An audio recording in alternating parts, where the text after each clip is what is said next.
ይህ ከተጻፈው የተሰኘው በዋይቲ ቻናላችን በኩል በኔ በራህመት ታጁ ተዘጋጅቶ ወደናንተ የሚደርሰው ልዩ ፕሮግራማችን ነው። እስከ ዝግጅታችን ፍጻሜ አብራችሁን ቆዩ።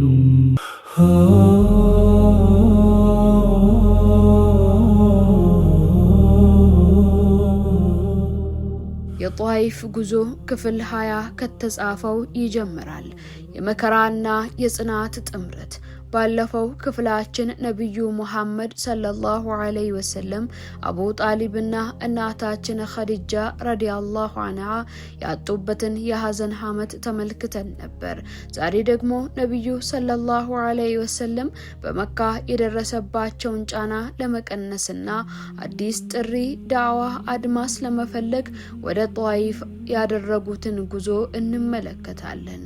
ወደ ጧይፍ የተደረገው ጉዞ በመካ የቁረይሽ ጥቃት ሲበረታባቸው ነብዩ ሰለላሁ ዐለይሂ ወሰለም በአቅራቢያዋ ወደሚገኘው የጧይፍ ከተማ በእግራቸው ተጓዙ። አብረዋቸውም የነበሩት ታማኝ አገልጋያቸው ዘይድ ቢን ሐሪታ ነበር። ዓላማቸውም የጧይፍ ነዋሪዎችን የበኑ ሰቂፍ ጎሳዎችን ጥሪያቸውን ተቀብለው ከለላ እንዲሰጧቸውና የእስላምን መልእክት እንዲደግፉ ነበር። ነብዩ ሰለላሁ ዐለይሂ ወሰለም የጣይፍ መሪዎች ዘንድ በመሄድ ስለ እስላም ነገሯቸው።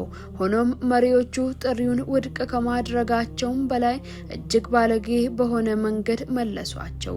ከዚያም አልፈው የከተማዋን ሕፃናትና ጎረምሳዎችን በማነሳሳት ነብዩን ሰለላሁ ዐለይሂ ወሰለም በድንጋይ እንዲወግሯቸውም አደረጉ።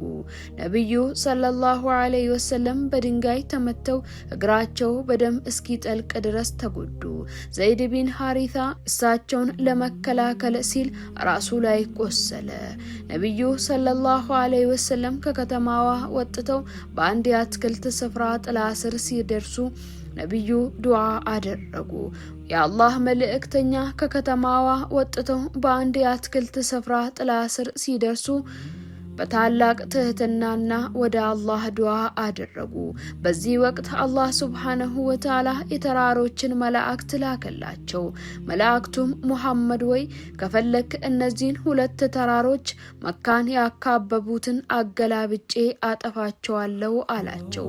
ነብዩ ሰለላሁ ዐለይሂ ወሰለም ግን የራህመት የእዝነት ነብይ ናቸውና አይ ከነሱ የሚወለዱ አላህን ብቻ የሚያመልኩ ትውልዶች እንዲመጡ ተስፋ አደርጋለሁ በማለት ለበደሏቸው ሰዎች ሂዳያን መመሪያን ለመኑ። ነብዩ ሰለላሁ ዐለይሂ ወሰለም ከጣይፍ ተስፋ ቆርጠው ወደ መካ ሲመለሱ ነኽላ በሚባል ቦታ ላይ ቆሞ በሌሊቱ ሰላት እየሰገዱ ነበር። በዚህ ወቅት ከጅን ወገን የሆኑት ጭፍሮች ቁርአንን አዳመጡ። አላህም ሱብሓነሁ ወተዓላ ይሄንን በማስመልከት እንዲህ ይላል፣ ሙሐመድ ወይ በል እነሆ ከጅን የሆኑ ጭፍሮች ቁርአንን አዳመጡ፣ እኛ አስደናቂ የሆነ ቁርአንን አሰማን በማለት ወደኔ ተወረደ።